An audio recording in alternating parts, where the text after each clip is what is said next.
Hey, what's going on, everybody? Thank you all for tuning in to the show. As always, I got my crew with me, Darnell and Tyler. I'm Trey, and we're coming your way with the 87th edition of the Don't Kill the Messengers podcast. First thing we're about to do for the week is recap UFC 216. First fight that we're about to get into is Verdum fighting Walt Harris. He was supposed to fight Derek Lewis, but last minute Lewis called it off due to an injury. So Verdum went in there, fought Harris, went in there, just finished it quick, man. Just what were your thoughts on that?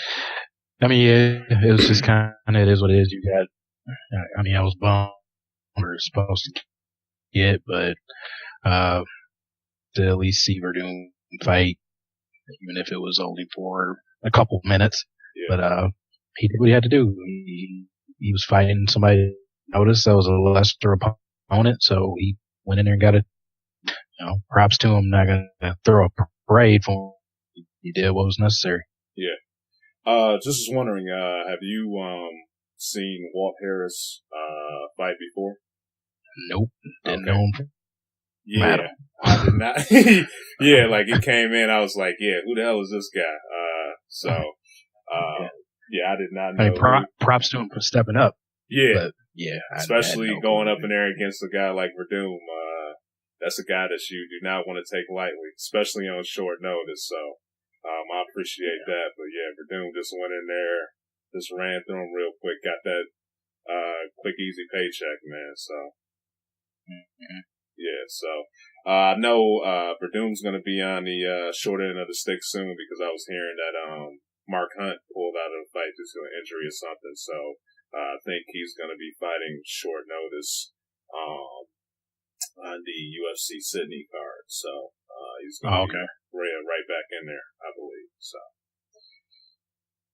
well, up next, up next, man, we're about to get right into your boy, Mighty Mouse. Broke the record, man. Anderson Silva's, streak, for title defenses.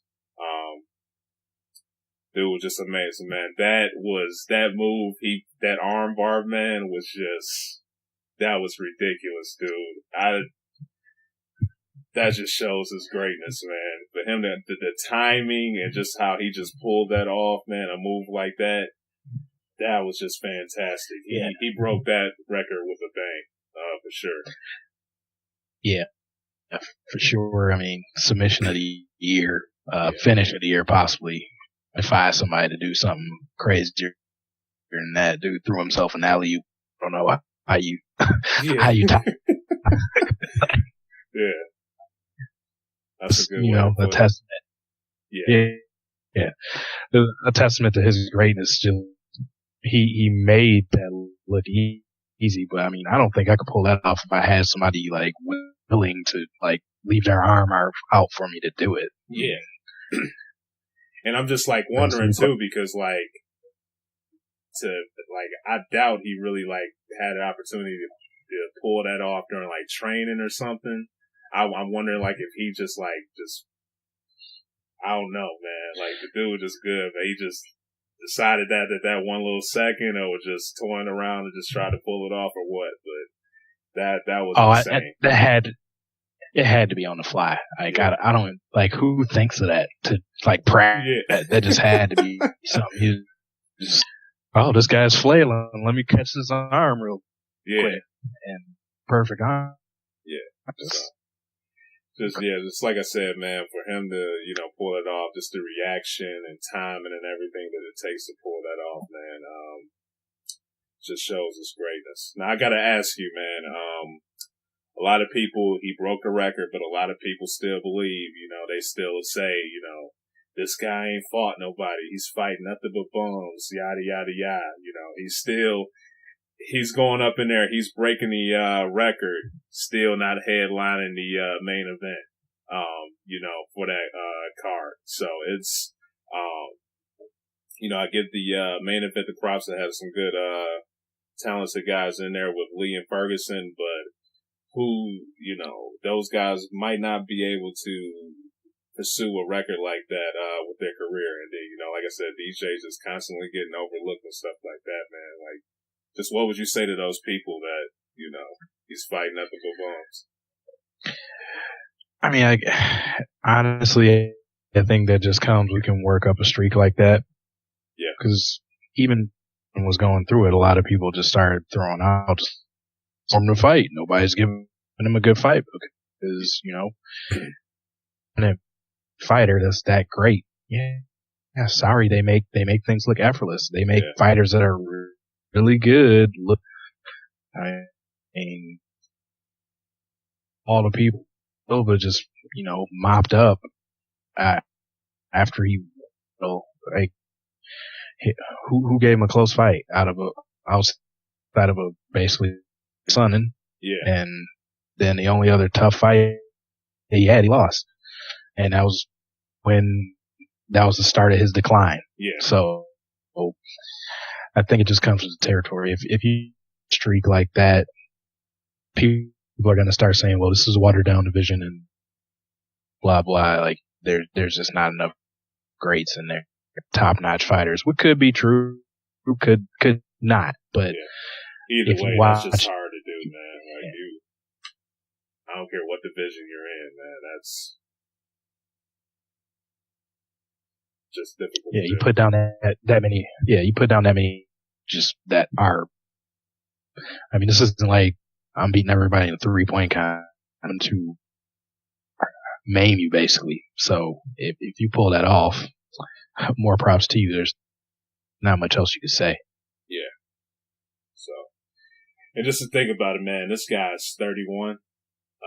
This guy still has some fights in him for sure. It's scary how far he could take that streak, man. Like that, it really could be unbeatable when he gets done with that division. So. Oh yeah, he could add quite a few more wins to this if he stays in the division. So, but I guess that's since he onto that streak, or does he start trying to go for the money fights now that he had? Yeah. So, yeah, we kind of touched on it last week. Like, is there like anybody else that like came to your mind that you would like to see him fight, or? It's going to be rematches at this point. There's not anything that's going to be. I mean, if the only one that was kind of interesting to me is Henry Cejudo. I think he's made some growth since their first fight. Possibly be interesting. Yeah. To see them outside of that. Yeah, I'm not sure. Okay. Yeah, I feel the same way, man. Like I said, I would like to see TJ can cut down there and can fight him. I would love to see that. But how it's looking, it's looking like it's just going to be nothing but pure straight up rematches for him. So you just keep adding to that tally. Keep adding those tallies up because, man, he's running through those guys, man. All right, anything else to add for your boy? No, just put GOAT after his name when you speak it. Yeah. You think because your boy's returning next month, GSP. So you think it's clear that he's better than GSP? The level of talent that DJ has shown in just through a division. Yeah, I think putting DJ at that one spot. Okay. Yeah, because I'm just wondering, man, because a lot of people, I've been hearing people say, you know, if he could, GSP, if he could pull off that win against, Bisping, you know, for him to move up and weight and be off those 4 years, I believe, they could argue that he's number one. But, you know, I can agree with you, man. Like with DJ, just how he's just running through guys, just pulling off amazing finishes and stuff like that. You know, it's hard to just, say it against the guy because, like I said, man, the guy can literally do anything in there. You know, he can knock you out, set up those alley-oops in the ring like you were just talking about. Like, the guy can do anything, man. So dude's a beast.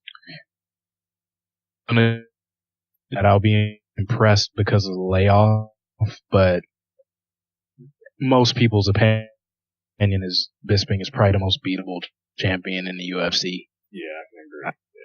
I don't think that's controversial to say that. Yeah. So I wouldn't be like just here. I think he's favored to win this fight. It's not like he's going into that fight like it's a tall task. Yeah. I think if fights smart like he always has, he should beat Bisping easy. But I mean, if he starts defending and going against some of those other top and gets W's, then we can readdress the argument. Yeah. I can agree with that for sure. Now, up next, got to touch on Kevin Lee versus Tony Ferguson, man. I thought, man, Lee, you know, we was talking last week, you know, I thought Ferguson was going to be able to get him, just due to, his experience, which he did, but how Lee started off, man, I thought that was just his to win, cause when it came to the third round, Tony Ferguson looked, kind of tired to me, man, and Lee took him down, but like I said, that experience, Tony Ferguson, it's nothing he hasn't seen up in the ring, man. And he pulled through. He pulled that choke out on him and won the interim title. So just good on his part, man. But Lee, I definitely think that guy's gonna be taking over that division soon. He just needs a lot to learn. But he went in there and handled business. I thought he was gonna pull it off, man. But Tony Ferguson pulled it off with that experience. Just what do you think? Thoughts on that? Kevin Lee definitely came to fight. He run, you know, was looking really good in that fight, but yeah, and then just the fighter, the guy that's been on a crazy streak, got a chance to win the belt. He pulled off I believe that's what I said, even though I think I picked Ferguson, but I thought it would be a late submission by that's what we got. Yeah, so I was very surprised how Lee was just able to just take him down and work him a little bit up in the fight. And you know, like I said, I really thought he was gonna pull it off, man. But Tony Ferguson pulled through and got the W. I just want to know, man. I'm wondering how in the hell did they allow Ferguson to fight him with that staph infection, dude? I thought they was probably call it off, man. That staph infection is no joke. Well, I mean, that's where it goes. Where I mean, as much as some of these places want to talk about fighter safety and all that kind of stuff, it's a joke. You got somebody cutting weight, trying to get down to an acceptable fight weight, and he's doing this with a staph infection. I mean, he could have killed himself. Yeah. So. And there was this one fighter too, man. I don't know if you saw it, but, I don't think, he was actually on the UFC. I think it was like one of their partner companies or something. But he cut weight and the dude literally his trainers needed to help him get up on the scale in order to make, for him to weigh himself. It looked like he could have just dropped dead, man. It was just horrible, but. Yeah, back to you were saying, man, with this safety, you know, they try to make it seem like it's, like they care a lot about the fighter safety and stuff, but something like that, it definitely shows that they don't. Yeah, I mean, especially you're doing a weigh-in, I mean, they have 24 hours back. So the situation you're talking about, he has to be helped onto a scale. Yeah. And you expect him to be conditioned in 24 hours. Yeah. Come on. It was just crazy, man. It's cause when Lee weighed himself, I saw the little mark on his chest. I didn't really think it was nothing. At first I thought it was maybe, you know, him wrestling or something. He got a little, bump or bruise or something. But then, Joe Rogan called it out. I'm sitting there wow. You know, I could see if this was boxing or something, man, but when you wrestling and dude laying on top of you, if I was Tony Ferguson, I would have said no way, man. That staph infection is no joke at all, but you know. No, I wouldn't want no parts of fighting anybody after I've gotten over a staph infection. Mm-mm. Yeah. Yeah, man. So I would just like to see, you know, what's next with Ferguson. Will him and Conor, will that be his next fight? Conor's next fight, will it be Ferguson, or what's Conor gonna do with his first fight back? Because people saying Diaz, some people want him to fight Khabib.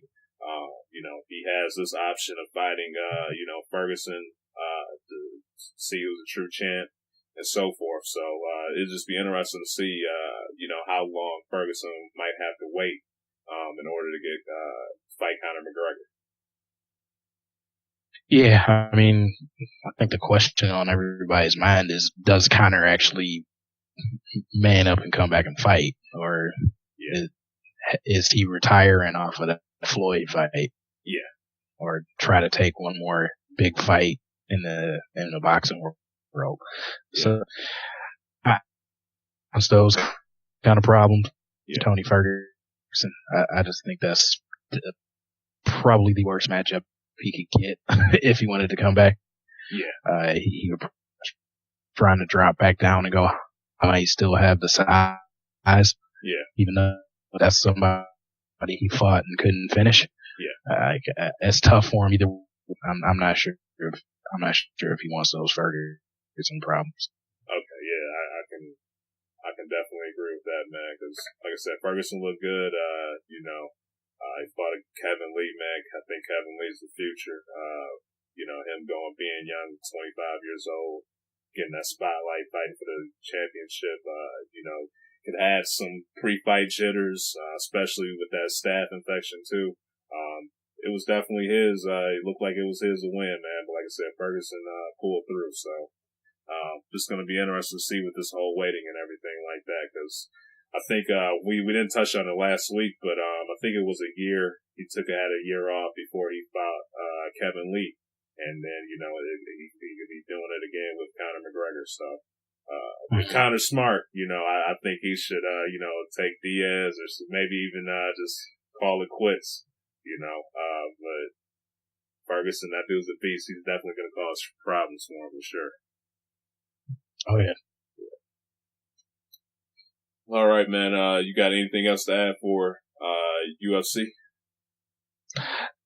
No, the top of the card looked pretty. I wish we would have got that heavyweight fight, but I was happy with the fights. Yeah, I definitely agree. All right, up next, we're about to touch into some NCAA football for a quick second. We got to touch on this Michigan State versus University of Michigan game. What are you guys' thoughts on this game? Well, go green, first off.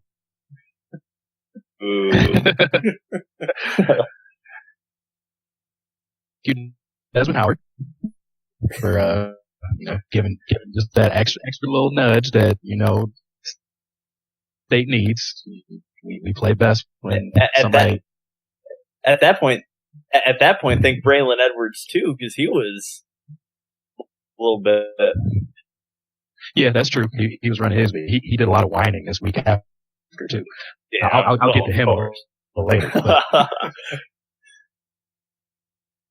But I think dumb move number one was some of the former Wolverines just on the rivalry like it's not one, which is odd when you've lost at that point 7 of the last 9 games since D'Antonio got there. Why do you act like it's not a rivalry just because maybe when you were there you won most of them? Yeah, because up and I wonder if that does go to the program. If you're not getting amped up for a game like this where the other team is coming at your head. But back to my school, they played up. When the weather was good, they were moving the ball themselves up 14-3. Then when the monsoon came, it turned into straight up 1950s Big Ten football where it was just running turn around and hit the ball off. Yeah. No throw. And then on the defensive side, I think if you would have watched that game, you would have had trouble.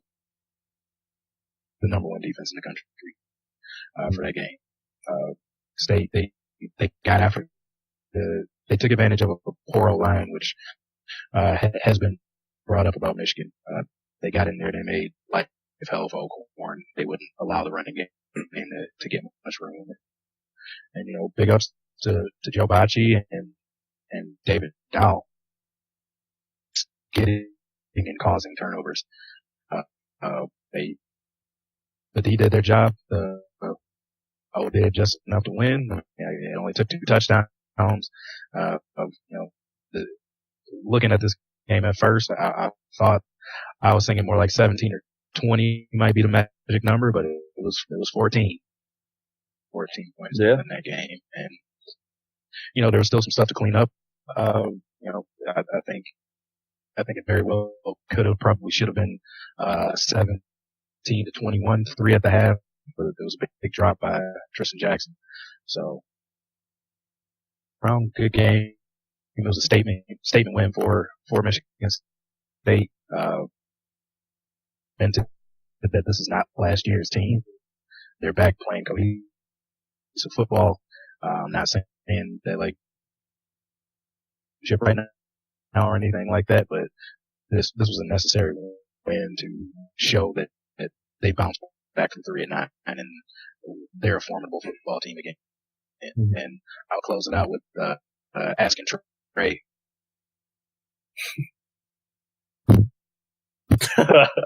For those who don't know, Treyon loves to text Darnell and say that maybe Michigan State needs to fire D'Antonio.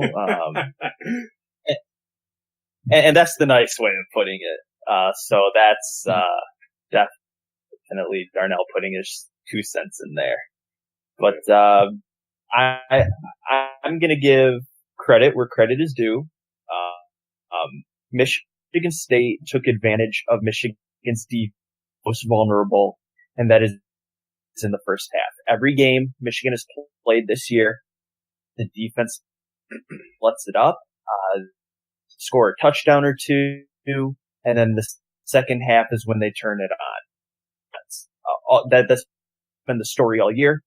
I mean, losing to Purdue at the half, gave up 14 to Cincinnati in the first half.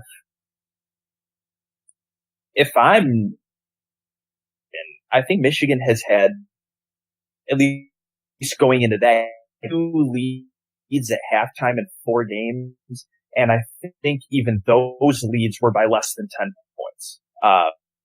So Michigan State took advantage of Michigan's first half defense being the side that lets it up. Lewerke's feet, which we talked about, were scored a touchdown with his feet.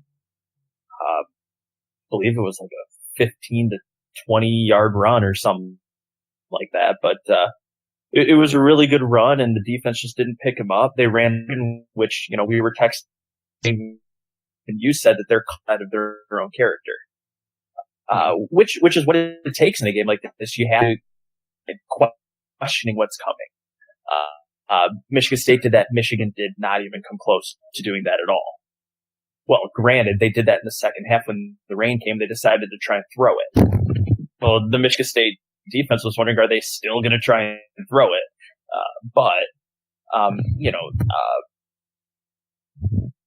Clearly the best player on the offense, Bocci and Dowell or McDowell?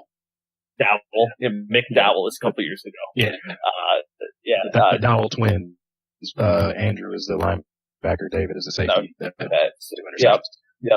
So David Dowell, Joe, they were the 2 best players on the defensive side of the ball. It seemed like their name was being called every other play, making some impact on it or another. Like you said, the O-line let go in the second half. I think Lewerke had a pretty decent sized run of 12 yards or so. I don't remember which running back it was, but had about a 20 to 30 yard run at one point. Mondre London, yeah.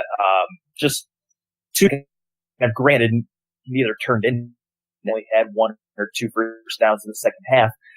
But it's just the fact that they're, and any play for positive yards was good for either team. And For sure.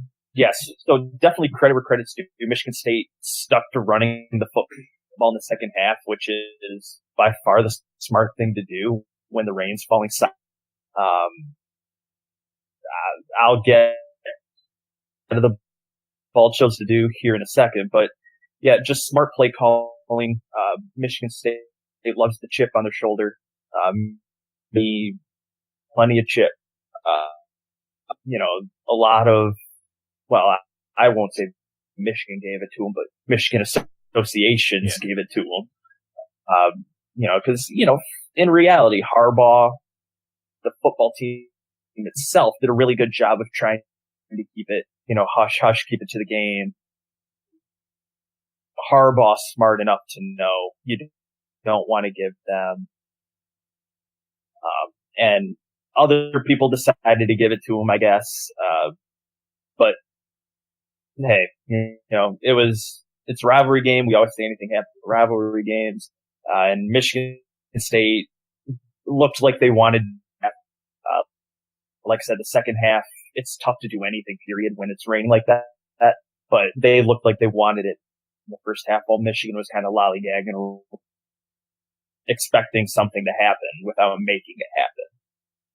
Michigan goes, I am pissed at whoever decided to call the plays in the second half, because, and you're a guy who throws one the ball, you're asking the same guy who's thrown 2 interceptions to pass the ball, and then you're asking a guy who throws a 3rd interception to still pass the ball. Granted, nothing was really happening with the run game, but was causing turnovers. Like, why are we continuing to give them the ball when we need to score? Like that just didn't make a lot of sense to me at all. Now, does that fall on the offensive coordinator? Yeah, absolutely.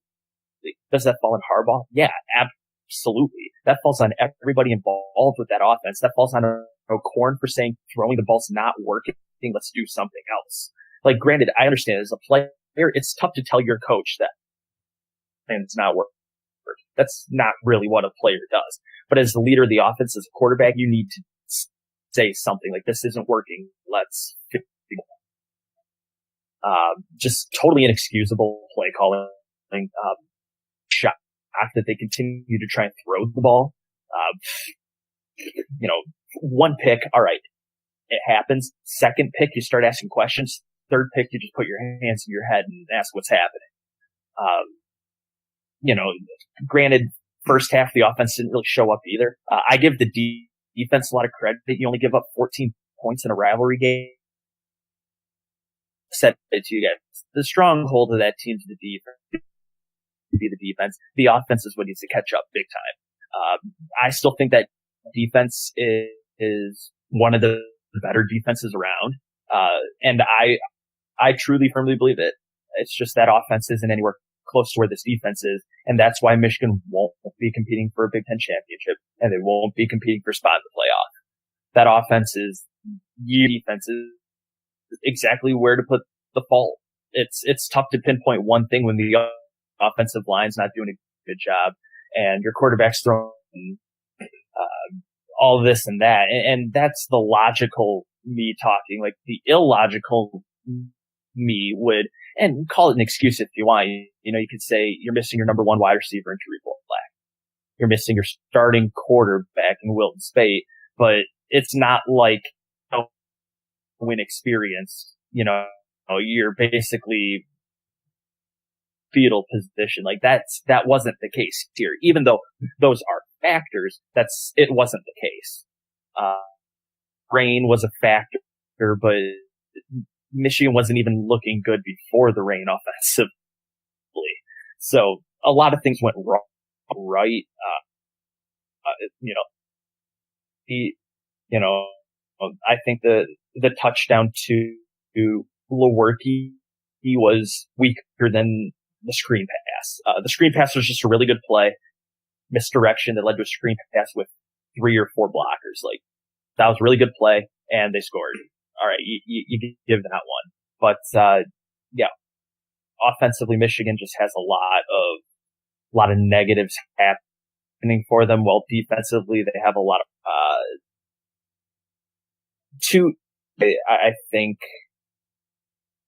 you can maybe point to as to why Michigan lost one, because the one point is, the offense is just years behind, and I think that's everybody sees it.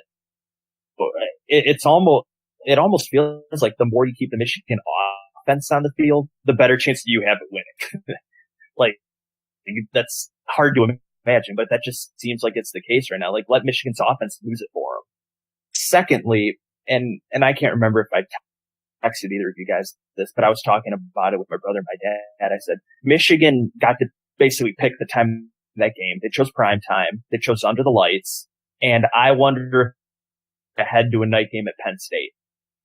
They just looked straight past Michigan State and said, game at Penn State, because that's the one that'll guide our future. Like, a part of me feels like they look straight past Michigan State. Inexcusable. I really want to know if that was a disgusting night game and we're choosing to look ahead, because it feels like that was the case, especially with Penn State being in the situation that they're in. But no excuse for, you can point to things being factors, but there's really no excuse. You shouldn't have been down 14-3 at the half. Granted, you had a touchdown called back on a holding penalty, but don't hold the guy. But, whatever, is what it is. They lost the game. Michigan State's won 8 out of 10. Michigan needs to go to the drawing board on that one. All right. Covered it all, man.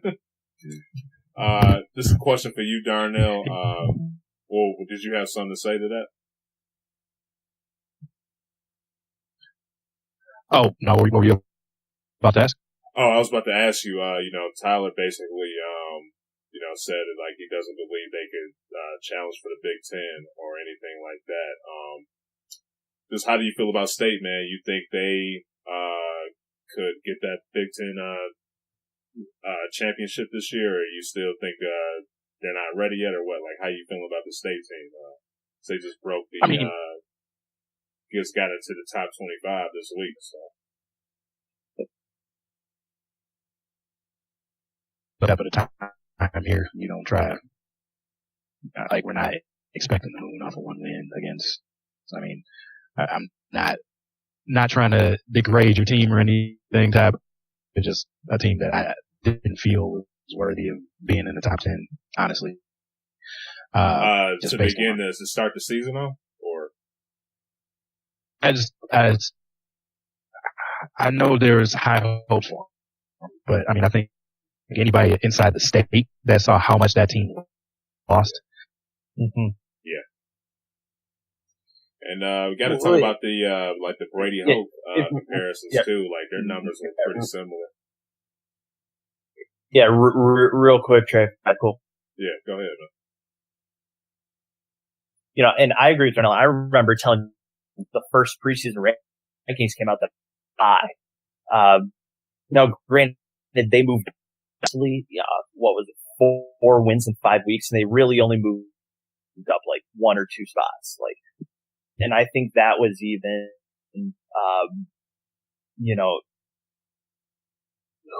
whoever, just knowing that Michigan still had to prove something. Yeah, they beat Florida, but they beat Florida and didn't move up in the rankings. Or, like, you beat another top 15 opponent week 1 while a lot of other people are playing cupcake once. Yeah, who actually know what Michigan's doing isn't really until it can show longevity. And they show anything ranking 17.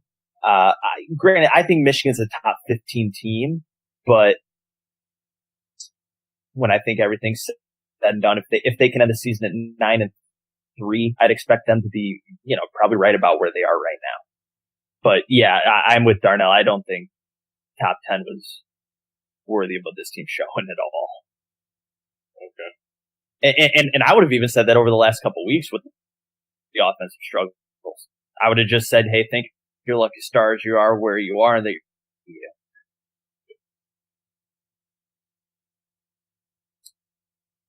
All right, guys. Anything else to add? Yeah.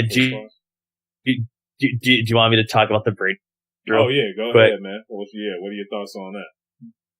Yeah, at least Brady Hoke had a couple wins over Ohio State and Michigan State. 3. So, I mean, I don't know. Just the idea that Jim Harbaugh had the same record through 31 games in Michigan, 4-7. I mean, disheartening because a lot of, but I also think a lot of that falls on the fault of ourselves. We gave Harbaugh very high expectations. I think a lot of people were expecting playoff and 3. I think this team is at least 2 years away from a Big Ten championship. I think it'll quarterback that they throw in next year because next will be even younger than they are now. But so the comparisons, yeah, it kind of sucks because Brady Hoke, coach without a head. Yeah, like that's raw. That's raw. But yeah, just whatever. They have the same records. That doesn't mean a whole lot to me. Just because I think you need to give them actual time. I kind of feel like Hoke got a little bit worse as the years went on. Like that second year, Hoke won the Sugar Bowl. As to where Harbaugh won a New Year's Six game first year, I believe. But either way, I still think Harbaugh, I think saying he needs to be on the hot seat's ridiculous. Who else are you going to go get? Yeah, I can agree with that. Harbaugh, it has to be less. It's not less miles than. And honestly, you need to stick it out. Yeah, it sucks losing, but he's led you to 3 9-win seasons, and a lot of programs would kill for that. Yeah.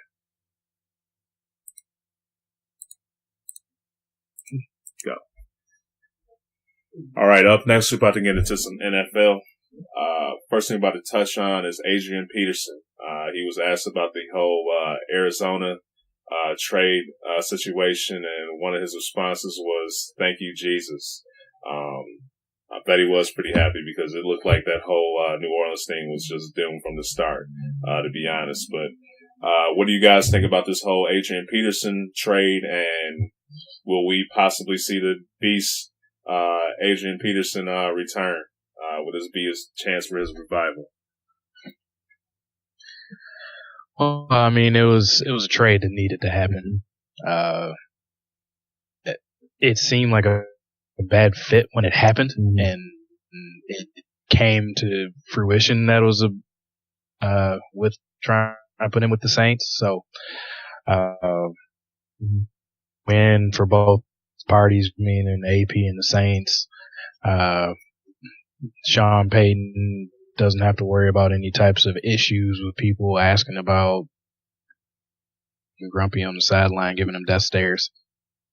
And AP gets to go somewhere where he might get a chance to align and share carries, which is the type of back he is. He needs his 20-some carries. Do I think he turns back into AP?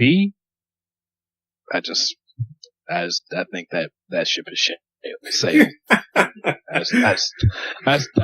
don't think all day is there anymore. He's Adrian Peterson. Yeah. He's not AP. He went from all day to part-time pretty quick. But in all honesty though, like if you look at where Arizona thrives as an offense, it's with a pass catching back, and that is not who Adrian Peterson is. David Johnson is one of those running drive both in between the tackles and on the outside in a pass catching situation. I mean, look at running backs like Kareem Hunt, Dalvin Cook. You know, sad for Dalvin Cook that he had to get hurt. On it, Dalvin Cook's killing it. Le'Veon Bell, hybrid type back, and that's just not who Adrian Peterson is. So it's almost like, I mean, the tackles for Adrian Peterson, he's useless. Alvin Kamara passed him up. That's why Mark Ingram's more valuable than he is. And with the struggles that Arizona's had offensively, I just don't really see him being an answer at all. Yeah, I agree. I don't know how well it's going to work out there because acts that have a little more pass catching ability even behind David Johnson. I mean, they tried Chris Johnson and that didn't work out. Yeah. So, I mean, I just really don't see what they're going to get out of Adrian Peterson. Especially if once other teams get used to formations that they're going to run out of, because Adrian Peterson's not going to, in my estimation, he's not going to be running out of shotgun packages. It's going to be mostly traditional running play formation. So they're just going to load up and, you know, he was only getting 2 yards a carry at last days in Minnesota. He was only getting 2-3 yards a carry with a little bit of run he got in New Orleans. I just think that's what he is right now. He's not the Adrian Peterson we remember. That, I mean, he's a freak of nature at his peak. You know, coming back from ACL injuries in less than a year and got hurt. But, you know, Father Time never loses, especially when you're a running back. Yeah. And isn't it kind of bizarre though that Chris Johnson comes out, says Adrian Peterson, even he's the guy from Peterson. Yeah, gets the boot. Yeah. You're right. Yeah, definitely. It's just funny, but it's also, you know, granted, I think they're both perfect examples of Father Time. It all, and it left them just about as fast as they got it. So. And that's usually how it is with running backs. You fall off a cliff. There's no gradual decline outside of, yeah. I think short shelf life. Yeah, I think Frank Gore might be the only running back I've seen like gradually get worse. Yeah, but very, very short shelf life for running backs these days. But yeah, I think we all just agree that he's just, especially with today's NFL period, not just Arizona.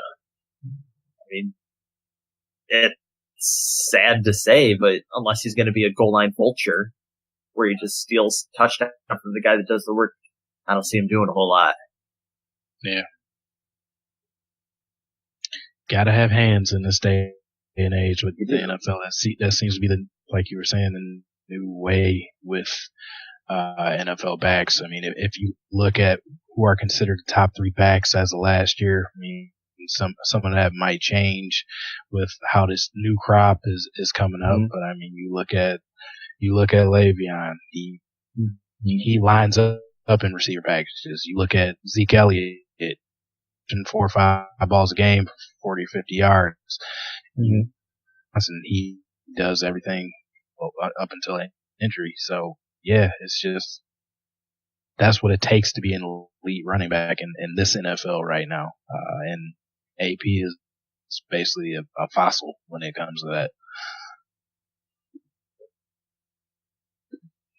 All right, guys. Speaking of running backs, must we got to touch on Ezekiel Elliott and this whole suspension issue. Just what are you guys' thoughts on Ezekiel Elliott and this just coming out again today? You know, it's another breaking news story on him with this whole 6-game suspension. Well, I mean, we knew this was going to be a fight. The NFL wasn't just going to allow that injunction to stay, so they were going to appeal. Now this is a tennis match. The ball is back on the Cowboys / Zeke Elliott side to make the next move. They do have I guess, to get something done. They aren't playing this week, so they have to do whatever they want to do. But I mean, I'll just say it now. They're having a rough year if they have to go the next 6 games without Ezekiel Elliot. I don't see it getting too much better. Yeah, I'm right there with you. Especially mid-season, it's tough. Like, it would have at least been different if they lost him for the first 6 games, because, you know, they could say, you know, something along the lines of, if we can at least go 3-3, we can still make a strong push to win the division. If we go 2-4, we can still make a strong push for the wild card. You know, the season would have been a whole lot different. But in turn, you know, the ruling coming down now, I don't know. It just seems like Cowboys are going into a bye week, which would give them extra time to prepare for not having him. I mean, that's probably just coincidental. I'm not saying that that's on purpose or anything like that. I'm not some conspiracy theorist here. But to me, it's just the idea that, like I said before, there's not a ton of evidence going against Ezekiel Elliott. We were all very skeptical at first, even of the suspension to begin with. But, you know, a part of me feels like we've known about this for what seems like a long time now. And the fact that it couldn't get started just seems like it just adds a huge distraction. And I feel like that's what the NFL kind of thrives on, or granted, the world in general right now is just thriving off of just things distracting us from bigger pictures. Because of the Cowboys, it's just, you know, this Ezekiel Elliott looming suspension is just distracting the team from season goals. And it's sad to see that, because this Cowboys seem to be really good. Dak Prescott's turned into more than a lot of people thought he could have possibly turned into, and definitely turning into it way sooner than anybody thought. But it's just a distraction that's, you know, hurting the Cowboys. Yeah. All right, guys. You guys something else to add? If this stands, their season could be shot. Yeah. Do we know what their upcoming schedule is by chance? They got San Fran coming out of the bye. I know. Okay. But let me see if I can pull it up real quick. Because I mean, it's gonna be a lot of the games. Yeah. Yeah. All right, I got it right here. Because they play the Niners out of the bye, then they go Chiefs. Oh, yeah, Falcons. Yeah, Redskins, Chiefs, Falcons, Eagles, Chargers. So they got games, but you know, another game against the best team in the NFL right now. Second one against top 5 team. Yeah, it's not a pretty stretch. That's for sure. Yeah. At least they're 1-0 in the division. All right, guys. Talk some more about the Cowboys. About to get into is Jerry Jones. He's been talking about he's going to bench players if they decide to kneel for the anthem. Just what are you guys' thoughts on this whole situation? Players in a terrible situation. Yeah, for a guy who's a player's owner, not doing a great job there. Yeah, I mean, for him to, you know, now is clearly a sham of a show of unity with the team a couple weeks ago, where kneeling before they the kneeled anthem, together before the anthem. Yeah, and then and now he comes and throws this edict down. Especially, you know, this happened. News starts coming up, but you know, he'd apparently talked with the team and everything and tried to tell them he has their back, and then you go do this. lot of players on the team probably feel like that's not having my back. If I agree with what these protests are about, you don't have my back. Then you're telling me I'm not allowed to show what I believe. I think it also is a little murky, just because like if you look at it from a employer-employee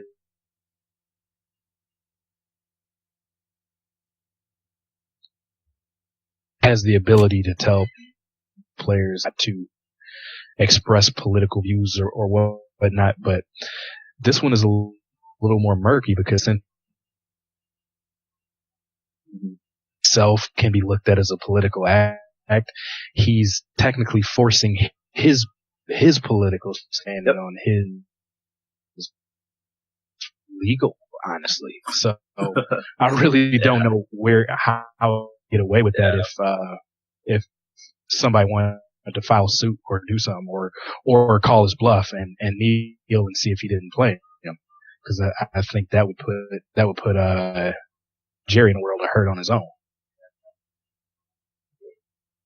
For me, I guess it just kind of lays down to the statement I'm kind of interrupted her now with. For a guy that's been deemed a player's owner, he's kind of falling short of that accolade right now. I mean, I think we see Jerry Jones to the NFL kind of big time and in contradicting ways. You know, the NFL wants this unity talk, and he goes out and takes the knee before the anthem. You know, the NFL's, seeing a little bit of a dip in the ratings, and sponsors are starting to pull out. So now he's starting to do whatever message preaches, bringing the sponsors back. And it just seems like it's a contradicting message, and, just whatever's going to help the NFL out the most, to be fighting for the money now more than anything else. And, for me, whether you believe it's right, whether you believe it's wrong, that's for you to decide. But for me, it just has to be about consistency. It needs to be consistency from the top down. And I don't care what you choose to do, just be consistent. Jerry Jones is being very inconsistent.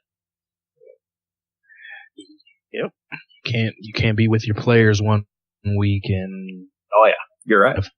Fell line the next, and you're right. Not gonna work out. And with all the Cowboys have been dealing with, like our last topic, this is not gonna help things. Nope. Yeah, I don't know if he thought just trying to do a hardline thing like this was going to end the issue. I think all he did was cause another distraction where basically players against management. If what they, I think there's definitely better ways to go about this. I guess they did have a meeting of some sort yesterday once all this broke. Just the fact that they had to have a secondary meeting after this edict came down shows that players weren't too happy about this. Yeah. And one that an owner that most players that play for him like and feel like he looks out for them, but in this case, it's not showing. Yeah, he's looking out for his bottom line and looking out for his relationship with the president. Yeah. Mm-hmm. All right, guys. Anything else to add for that? Be consistent. There you go. Yeah. All right. Up next, we're going to talk about just Big Ben and Tom Brady. Just what do you guys think about their performances so far for this year?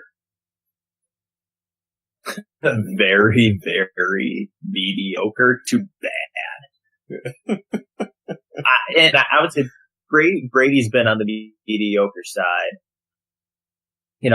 I don't think we've looked at Tom Brady and said he's, but we've definitely seen him take a step back, especially from last season. Put that on a number of things. You can put it on his age. You could put it on. They had a long postseason run, but then they missed the first 4 games of the season, so it's like a regular season. But it just looks like time off. Yeah.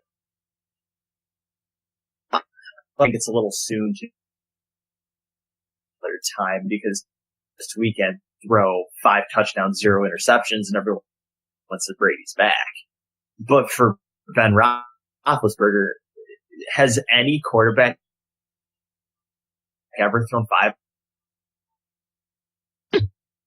We'd all agree the Jacksonville Jaguars defense looks like real thing. Like, they don't look like they're a doormat. They actually have talent. They actually have players, and they're looking good. That kind of like Michigan football, that offense has some work to go, Blake Bortles. But, that defense looks like there's something serious to talk about. Just one thing too, real quick, man. A whole Big Ben, just last week, he was calling out like Antonio Brown, talking about, he's such a distraction or whatever. And it's like, yeah, okay, what's your excuse for this? But, you're calling out your teammates and stuff like that, and then you just throw well, the dumb thing about it is he kind of came out and said, well, maybe his time's up. With that and says, oh, I'm not giving up. Yeah. It's like, really? Do you even know what you're talking about now? And Ben Roethlisberger's had a very bad season, which is very inexcusable considering you're throwing the ball to Le'Veon Bell, you're throwing the ball to Antonio Brown, and you have a players and a tight end that are very more than serviceable in the NFL. And just Ben Roethlisberger needs to figure it out, get his head outside of where the sun don't shine, and because he's better than this. We all know he's better. Yeah. Just confident. That's where I think the difference is between Roethlisberger and Brady. Is Brady still has the confidence, it's just not clicking. Roethlisberger just doesn't have confidence, therefore it's not. No. I think confidence could definitely take an uptick for Big Ben. Yeah, I can't believe I'm going to be sticking up for Tom Brady here. But I guess as far as their performances, I would say polar opposites. I think Brady's still reasonably at a game 1 against Kansas City. He looked rough that day for sure. I was wondering after that game that it looked like a 40-year-old man was coming up. But I mean, if you look at his numbers here, 1,800 yards, I think that's tops in the NFL, and 11 TDs to 1 interception. Solid there. 8 yards per attempt, so he's up near the top of the league in passing statistics, but the Patriots have a lot of issues going on right now. Talking about Michigan, the Patriots O-line is garbage. Brady's getting hit a lot, which, the recipe for pretty much any quarterback, if you want to beat him, is hit him. Yep. And if you can start laying helmets on quarterbacks, they start seeing ghosts and they get the ball out faster than they should. So, I think that's some of the issue where it looks more like Brady is having a rough year where he's actually doing decent, but that team is bad and their defense can't stop anybody. Yeah, that defense is terrible. So I think more Brady's problems are more so Patriot problems, where is another story. I mean, I wonder, like, for the statement when he came out and said maybe I don't have it, like, did he have a shot of liquor before saying that? Because it felt like he was speaking some truth and didn't think about it for himself. It would have had to have been more than a shot. Well, I'm just saying. But yeah, he just does not look like a good quarterback, especially like Ty mentioned with all the weapons he has around him. You have a top 3 receiver, you have a top 3 running back, You have a young other couple receivers that look good. Martavis Bryant's looked good after coming back off of the suspension. Yet, Ben, Antonio Brown didn't need to have the reaction he had on the sideline, but damn it, he was wide open, and Ben just missed it. I mean, he that was a touchdown. So, I mean, after seeing how he's performed, kind of just things boiling over where it's like maybe Ben is losing a little bit of it. He's not going through progressions the way he should. He's not reading coverages the way he should, because if we remember before the year, he was questioning retirement. Yeah. Yeah, true. And, with certain sports where you thinking about retirement, you should probably retire, because football, boxing, MMA, that you go in there half-hearted, because it's likely to get you hurt or you're going to look real bad.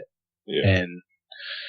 And Ben, you have a style where you hold the ball too long, you wait in the pocket and you take hits, and if you're not making the right decisions and you're still going to take punishment like that playing, is probably the better choice that you call it a day. So I'm wondering if this is the last season we see Ben Roethlisberger playing.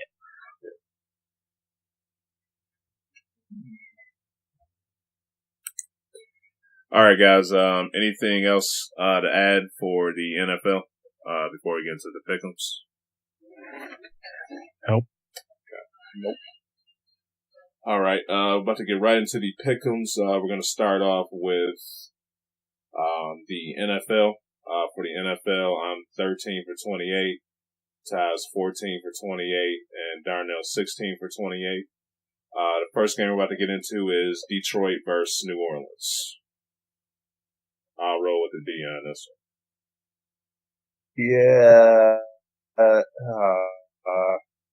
This, because New Orleans is always tough at home, no matter how bad they are. That's a tough one to win. But I think the Lions defense will be able to make a play or two. New Orleans defense cannot, so give me Detroit. I'm not sure about Matt Stafford's health, so I'm going to go with the Saints. All right. Good news.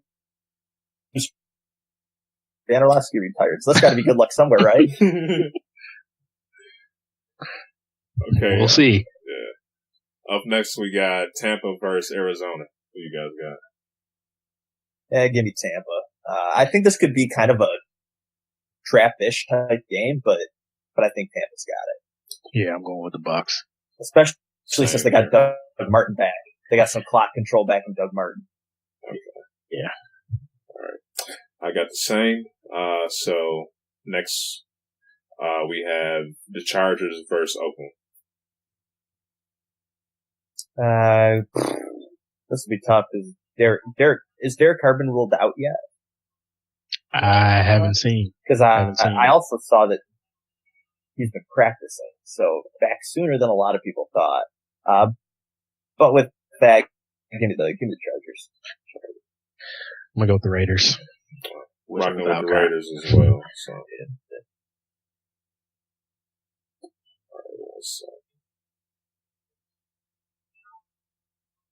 And last but not least, we got the Rams versus Jacksonville. Give me Jacksonville. I don't think I've ever picked them. I'm going with the Rams here. I think this is one team where keep the ball out of Blake Bortles' hands isn't going to work. I think they're going to have to throw the ball if they want to beat the Rams. Mm-hmm. That defense is a little too nasty to just rely on Leonard Fournette. I go with Jacksonville, man. I had a defense stepping up again this week and then pulling it through in a close one. So, all right, we're about to move to NCAA. For NCAA, Ty is 19 for 35. Darnell's 18 for 35, and I'm 22 for 35. So get extra points for being the only person to pick state. Yeah. You can give yourself a pat on the back for that one. All right. First game we have Army versus Eastern Michigan. Jeez, give me Army. I'm gonna go local. Give me Eastern. I'll go Army as well, man. Although, Trey, I will say, I asked for it, and I love these oddball picks. They're fun. Yeah. Up next, we got another Michigan squad. We got Toledo versus Central Michigan. Who do you guys got? Stay local on this one. My dad's alma mater. I'll take the Chips. Oh, your dad's a Chip? Yeah, he got his master's degree from there. Okay, undergrad. Up Chips. Yep. Yeah. Undergrad from OU. Yeah, your dad got like 20 degrees, so. 2, but same thing. You say you got Central too, Darnell? With the Rockets. Okay. Yeah. Some good old MAC football. Yeah. I'm gonna rock with Toledo. So And then up next we have Appalachian State versus Idaho. Yo, Trey, you may know this. Does Caden Ellis still play for Idaho? I believe so. Yeah, I believe so. You gonna rock with them then? Yeah. I'll pick the potato school. Yeah. I'll pick Idaho. I'm going with Idaho. Okay. I'm gonna go with App State. So, what were you about to say, Ty? I'm gonna look up that Idaho. I'm gonna look up that football roster though, just to. Yeah, I think he's a DN or linebacker. Christian Ellis is playing for him these days. Okay. Yep. Caden's still on the team. He's a junior this year. Yeah, he has I think last time he got 13 kids. So for as much as you talk about Luther Else, Idaho here. Yeah. So. I'll let him know you did that. Yeah. No, Trey's a traitor. Yeah. All right, up next we have Navy versus Memphis. Give me Memphis. That offense is explosive. Yeah, I'll go Memphis. I'm gonna expand on this league, man. Give me Navy. And none of your last place. Not for college. He's winning at college. Yeah, he's fault. Yeah, I'm destroying wrong one. Yeah. Know what you're talking about, Ty? No, you're right. My fault. Okay, up next we have TAMU versus Florida. Who you guys got? Well, it looks like Florida's keeps cloudy again, so I'm gonna go with Texas A&M. Yeah, I'll hit them too. Even that game last week against LSU, a team without a quarterback can't beat another team without a quarterback.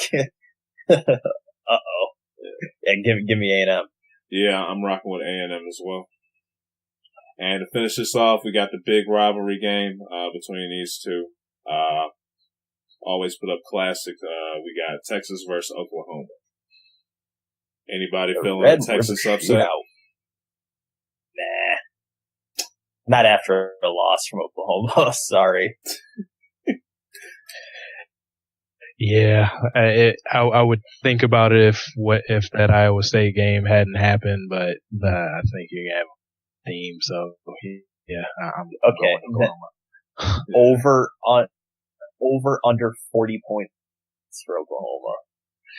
I don't know if they'll do that because Texas D is true, but definitely play looking to make a statement. I'll agree. Yeah, I think it's going to be closer than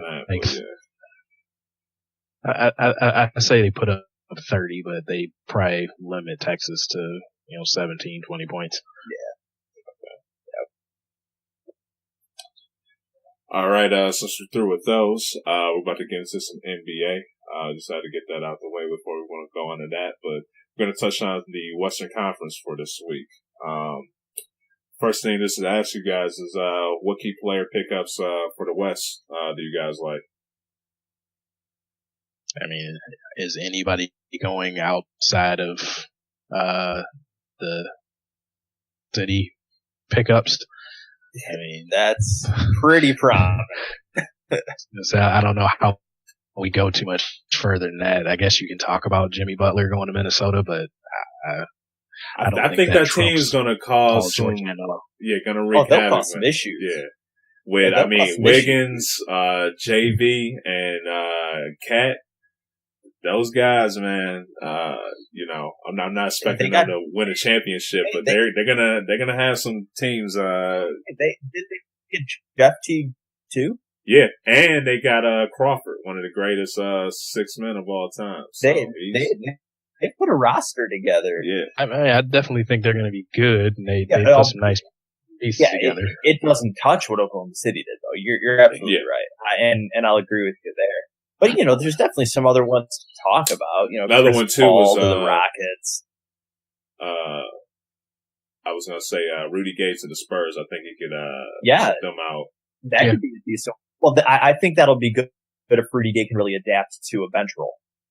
Yeah, I think he's an unselfish player. I think he could really go there and cause a spark off the bench for those guys. So I think he's very unselfish. I think he wouldn't mind filling that role. So yeah, no, I would actually agree with you there. He's never really been one to seem like the selfish player, even though back in some of his earlier days he was taking a ton of shots. It was mainly because I take your shots. Yeah. Not so much he's a selfish player. And I gotta say it because he's my boy too, man. But I'm pulling for my dog Rondo this year, so he's gonna be he's gonna be reuniting with his with some Wildcat guys and Boogie and Anthony Davis. So I don't know what they're gonna do with him because I don't know if they're gonna have Drew Holiday start or probably move Holiday to the 2 and have him rock the point or what. I have to see that, but. With him having those guys on his squad, he can definitely get his assist game back up to what it used to be. Yeah. So, those guys are very talented.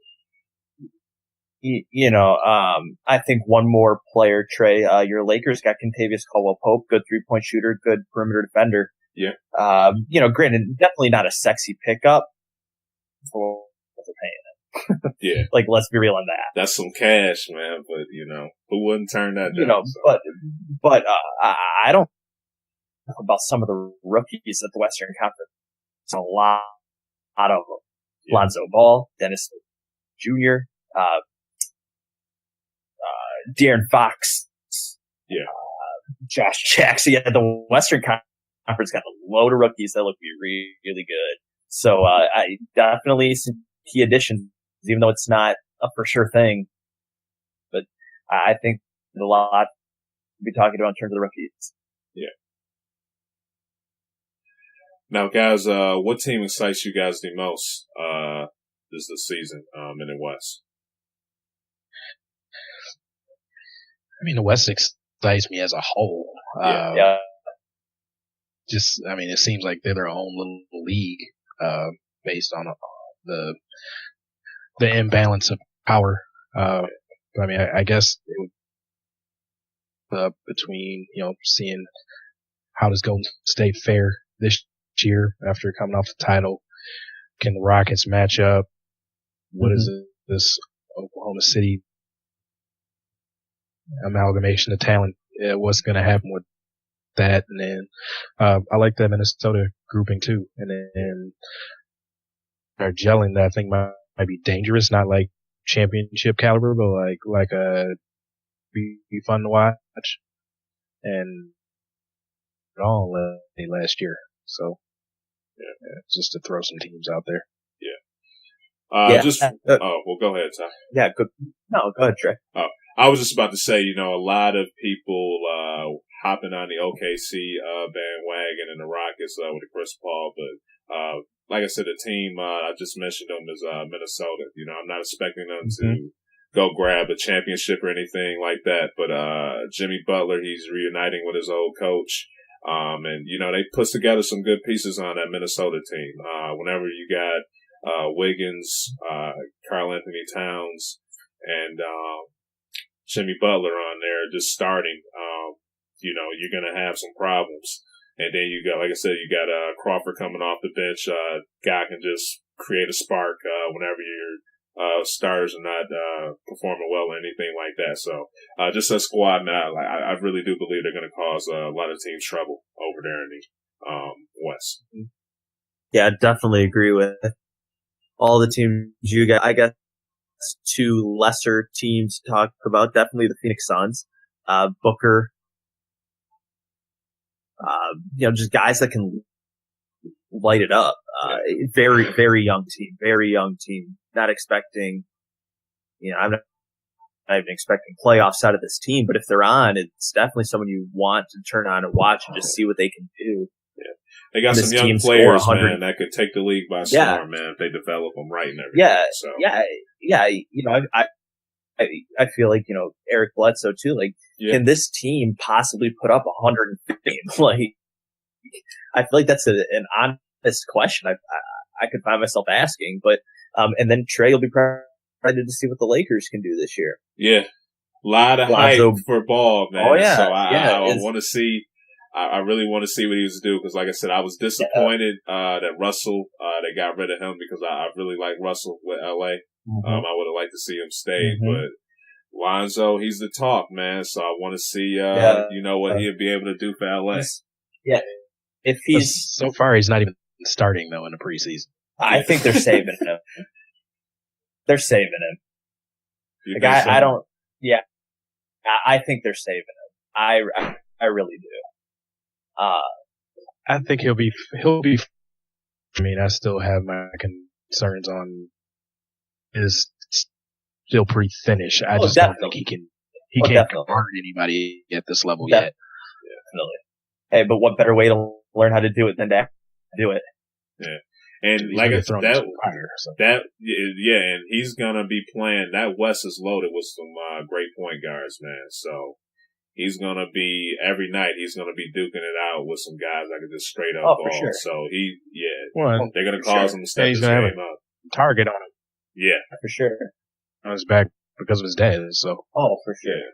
Yeah. People will want to get their best shot at him, and they'll give it. Yeah. But, even outside Alonzo, I mean, they're bringing in Brook Lopez, who's a solidified center in the league. Now, Trey, I know you have an issue with him because he can't average 10 boards. Yeah. But, I like my big the guy, man. So, hopefully he can turn it around, with LA.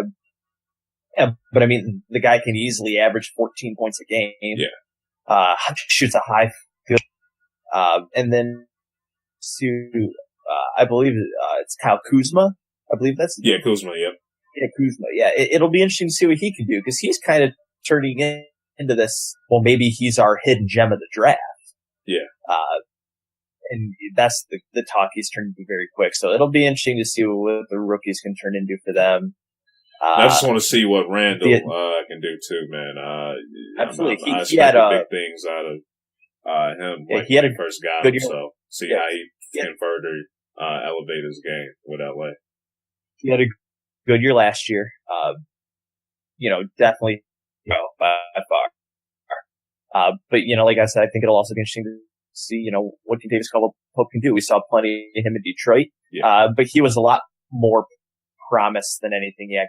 So, it'll be interesting to see if he can maybe, do better with a change of scenery. I'm always players and never really want to wish bad on somebody. I think that's just, but, definitely. I think the Lakers, see their fair share of TV time this year, and I wouldn't be surprised if they pick up a few more wins than they did last year. Yeah. What did, LeVar say? He has them winning more than 50 games. So, yeah. I'll be seeing, man, to see if he, kept his word. Just to give the other side, I think Sports Illustrated has them projected at, like, their over-under is 33.5 wins. Yeah. Well, to be fair, a team that's coming off of a 20, if they get over 30 wins, not a terrible year. Yeah. Not a bad. I mean, for Lakers standard, I mean, you always want the championship every year, but me personally, I'm not really expecting. Yeah, I'm not expecting them to. I'll tell you what, Trayon and Darnell and I are living proof of it. You could be a fan of Michigan, a fan of Michigan State, or even alums like Rob Pelinka, and you can figure it out. It's proof. They are getting this program in the right direction, and I think this will be one of the better Lakers teams we've seen in the last 3 or 4 years. And especially if they can keep these pieces together, I think they're looking for a pretty bright future. Now, once again, maybe not talking championship, see a lot more than we're seeing now. Yeah. All right, guys. Anything else to add to that? For any other teams or anything like that excites you? Up next, we could say Golden State, obviously, the Spurs, the Thunder, the Rockets, but what other teams are you expecting to, get the playoff spot in the West?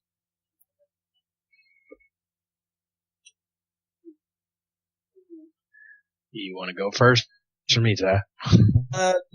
I guess I'll take my shot at it. I think, like Trey said, we kind of all agree. Warriors, Spurs, Houston, OKC will at least be 4 that are in for sure. You think the Jazz? I don't know. They lost a beast in Gordon, man. Well, they picked up Rubio. Of a difference maker as Gordon Hayward was last year, but nice little addition at point guard. I'll agree, but I think it's kind of tough. I kind of like Memphis to maybe squeak into the bottom few 6. I think Mike Conley, Marc Gasol. I think to at least pick up maybe an 8 seed. I think Portland will get in again. Yeah, I agree with Portland. Their guard play, I feel like their guard play is too good to not get in. Yeah. Could you imagine if that team still had LaMarcus Aldridge, though? A different story if they still had him. Probably would have been better if he stayed, to be honest, because he's been gelling with the Spurs. Got 2 more spots to fill. Timberwolves. I think the Timberwolves. I don't know. You don't think so? I would love to see them. I would say I'm going to be concerned. For some reason, I just kind of feel like Jimmy Butler's always hurt for a period of time. Does stay healthy. Granted, Levine got hurt a few times. They got rid of him. But is everybody going to be able to stay healthy on that team? Because I feel like if they lose a piece or 2, things can go downhill pretty quick for them. I can get what you're saying there. That's just I'll have to say, I would love to put Minnesota in. And I guess for the sake of what we're talking about, I will put them in. Just as long as they stay healthy. Yeah. Things staying healthy is a very big factor, but big 2 teams I'm flopping between. Oh, I was about to say, one for me, man, is the Clippers. They lost CP3. Yeah. But the question with Blake, if Blake Griffin, if something happens to him where he gets hurt and misses a lot of games, they could definitely be out of the playoffs because he's going to be the man now. So everything's going to be going through him. So, with his health, definitely going to be a huge asterisk by him if he can stay healthy.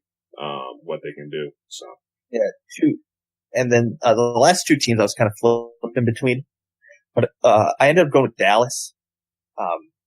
I think they have some youth on their side. I think we all really like Dennis Smith Jr. I wouldn't be shocked if he's starting for them pretty much right out of the gate. But leadership from Dirk. Nerlens Noel. They got Nerlens Noel, who's, good young talent. If he can stay healthy, he'll be a big piece for them. I like Dallas's roster on paper, Wesley Matthews, all that, but, I think health is another concern, for them. So, those last couple teams I mentioned, if they can stay healthy, I like their change. As we all know, that's tougher to do than it is.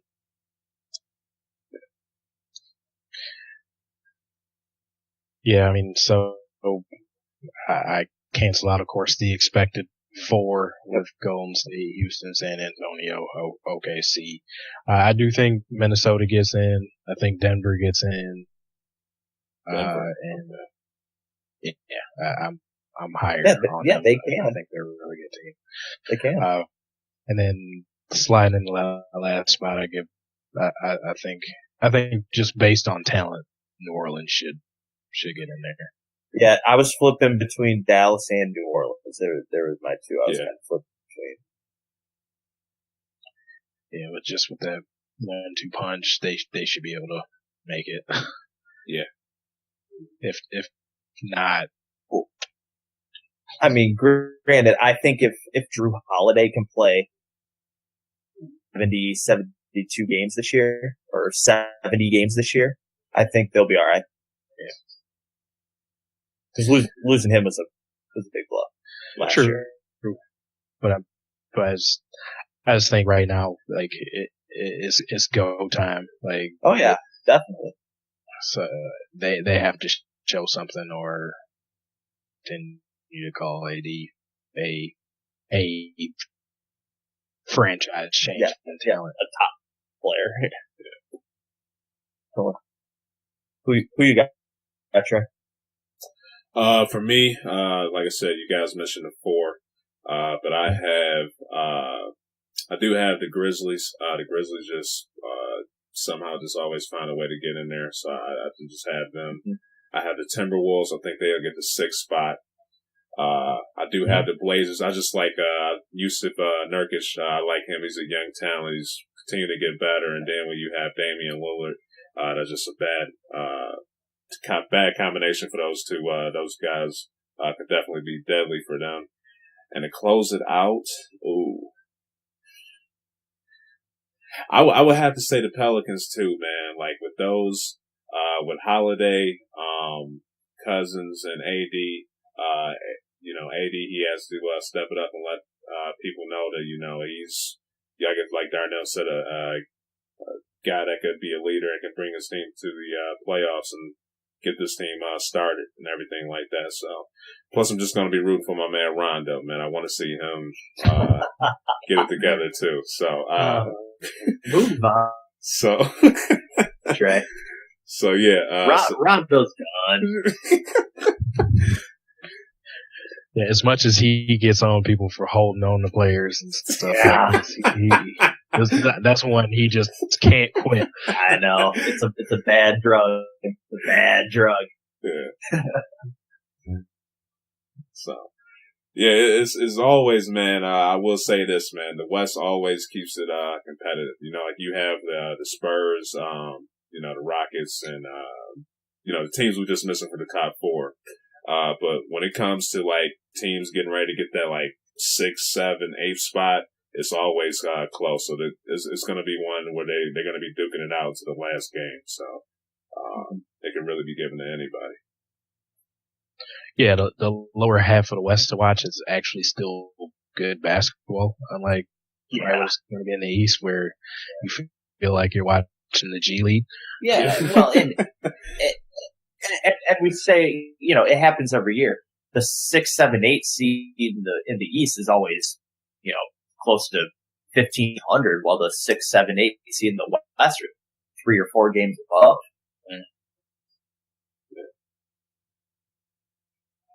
Well, all right, guys. Just to finish it off for the West, who do you guys have in the finals, and who do you have winning? I'll agree for the Western Conference. I do. Yeah, I do. What did you guys Trey? have? Got Golden State in the conference finals at least. Yeah. Oh, yeah. I know you probably got the Spurs beating them or something like Yeah, that. you got. I was just about to say I didn't rock with them last year. I had Golden State doing it, but I'm going to go with the Spurs going to the finals and win. It's time for my man, the silent assassin, Kawhi, to get another ring. So, Are you serious? yeah, I'm pulling for him, man. So, Good Lord. Okay, just watch. Oh man. no. Oh yeah. Yeah. All right. Which parallel of this universe are you living in? I tell you, don't sleep on the Spurs, man. Just watch. Yeah. I have go good for it. To me, is a secondary thought. But if I have to pick somebody, give me Houston. Houston? It's the same that I have. I got Golden State over the Rockets. Okay. Do you guys think this would be, since you guys got Golden State and the Rockets, y'all think the Rockets will make it a close series, or you think Golden State should just run through them, or what? Like, how do you think it'll be close, or what? I think it has the potential to go 6. I don't think there's potential to go 7. Yeah. So you still don't think the Rockets got enough firepower to? I don't think they played good enough defense. True. Yeah. CP3 will do his best. He's at least a willing defender, but I think he's getting up there where athletically he. Yeah. And we all know their number one scoring option is his life. So, and Clay, Clay's going to be taking advantage of that. So. Yeah, so that's where I go there, and I just think and Steph may not be the best, but he will at least try. And AD and Draymond, you got 3 elite. Yeah. Now, I was. What were you about to say, Ty? Yeah, that was just length at Golden State, and can't put out on that perimeter heavy offense. Length definitely just disrupts perimeter heavy. Taking that series in a maximum 6 games. But I just think it's too good. Both sides of the ball. Yeah. Yeah. I mean, they were nasty last year off. I mean, yeah, I assume they're going to be better. Yeah. All right, now, yeah, since I picked the Spurs, I just want to know, like, how far do you guys think the Spurs will go? Because one thing I would say, like, if the Thunder, if they were to play the Thunder or Golden State, too, is that they're just young and athletic. They could cause problems for the Spurs there. But do you think the Thunder will end up taking out the Spurs, or like how far do you think the Spurs will go? Well, I mean, I think they'll probably lose in the conference semis. I think they're still one of the 4 best teams in the West, with potential to go to the conference finals. But I think that comes down to I don't trust LaMarcus Aldridge in that on that team after the season he had and kind of deep pulled and in a couple series, especially after the silent assassin, as you call him, got hurt after Kawhi went down. Yeah, it is. Yeah, he didn't really step up and take that leadership role. He's talented enough to, but talent is only a part of it. If you don't have that mindset that I'm one of the most talented people on this court, not much else you can do. And this deep in the game, it's just looking like that's not something that's in LaMarcus Aldridge. I love his talent, I love his ability, but when it gets to crunch time, I just don't feel like he has that. Yeah, I kind of fall in that same line. It absolutely,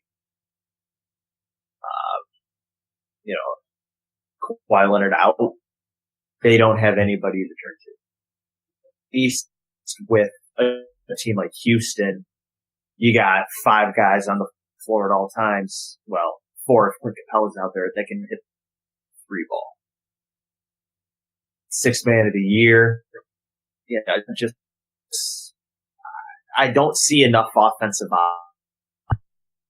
San Antonio, and that falls right in line with what Darnell was saying. Like LaMarcus Aldridge, who should be your number 2 option on offense, so I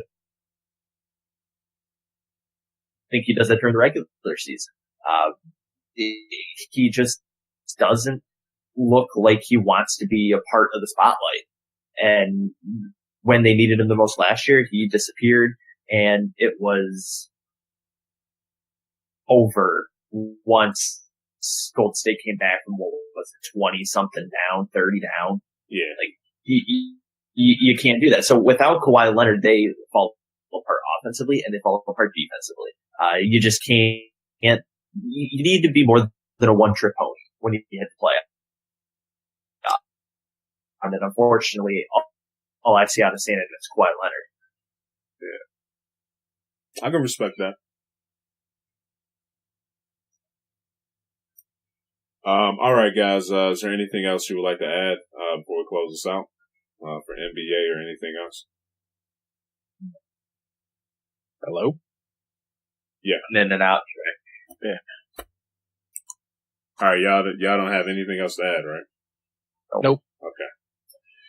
Well, as always, guys, I appreciate y'all for tuning in to the show. Y'all can check us out on Twitter at DKM_cast. And you can find this podcast on SoundCloud, YouTube, iTunes, Stitcher. Just hit us up in that search engine. We should be popping right up. So we'll catch y'all next week with another episode. Till then, peace out.